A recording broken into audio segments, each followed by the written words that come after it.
млади.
Калоян Пехливанов, с няколко думи, как приключи сезона за Левски?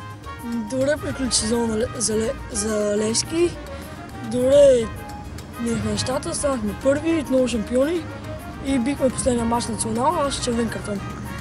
Така, с няколко думи да ми разкажеш през сезона, кой беше най-големият конкурент за първото място? Най-големият конкурент беше национал, последния ни мач, където си изкарах червен картон. Бяха доста достоен противник. И така. ЦСКА конкурент ли е в тази група, в която вие играете? Не. Имаш ли така интерес да играеш в някакъв друг отбор в чужбина? Имам, да. В ПСЖ, Байерн Мюнхен. Има ли запитване от други отбори на този етап? Да, има. На колко си години? 13. Какви са ти амбициите? Ти играеш така бранител. Трудно ли ти на този пост? Не, добре. Беше и в други отбори, така като погледнеш назад в миналото. Това ли е най-силният отбор на Левски, в който си играл? Да, най-добре. Най-добре е наборът. Левски е много добра школа и много добре е развиването. Така виждам, че и Боримиров често ти дава съвети. Какво точно ти каза Даниел Боримиров? Казва, никога да не се отказвам, никога да не се предаваме, че сме най-добрите и така.